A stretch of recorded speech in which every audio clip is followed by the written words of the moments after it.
Une femme sans argent visite une boutique de luxe. Elle saisit un parfum haut de gamme et s'en asperge, créant l'illusion d'être fortunée. Puis elle prend le rouge à lèvres le plus cher, se présente à la caisse pour demander un remboursement, prétendant l'avoir acheté la veille. La vendeuse lui demande le ticket de caisse, ou une preuve de paiement. Jenny n'en a aucun. Elle feint la colère et s'en va, puis se retourne pour demander à la vendeuse au moins un sac. La vendeuse, sans y réfléchir, sort un sac et le lui donne. Grâce à ce sac, Jenny quitte le magasin avec l'article de luxe sans avoir dépensé un centime. Elle se rend ensuite dans un hôtel 5 étoiles. Elle monte d'abord au 2e étage, écoute discrètement les informations d'identité et le numéro de chambre d'un couple qui fait son check-out. Une fois le couple parti, elle appelle la réception de l'hôtel, se faisant passer pour le couple qui vient de partir, prétend que son vol a été annulé, et demande à prolonger son séjour. La réception ne se méfie pas, et effectue la prolongation du séjour. Dans l'ascenseur, Jenny dérobe au passage une fourrure et une valise. Arrivée dans la chambre, la femme de ménage est en train de nettoyer. Jenny reste calme, dit simplement qu'elle est fatiguée, et demande à ce que le ménage soit fait plus tard. C'est ainsi que Jenny, sans dépenser un sou, s'offre un séjour gratuit dans une suite de luxe. Cette voleuse de génie est sortie de prison le matin même.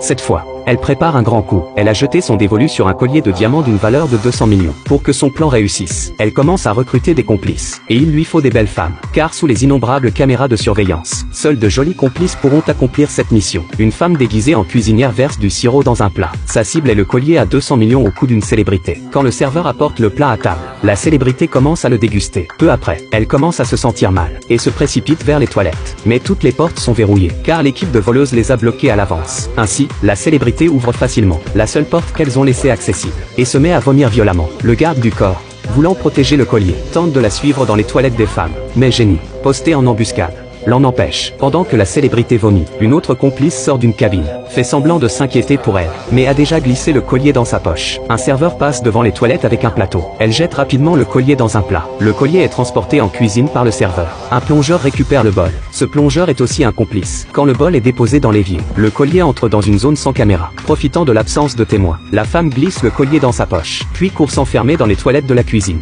Verrouille la porte. Cet endroit a été préalablement transformé en atelier de démontage. En réalité, son autre identité est celle d'une joaillère. Elle sait qu'un collier aussi long sera impossible à sortir tel quel. Alors elle sort une pince et se met au travail, pour démonter le collier en petites pièces, à distribuer aux complices, afin de les faire sortir discrètement.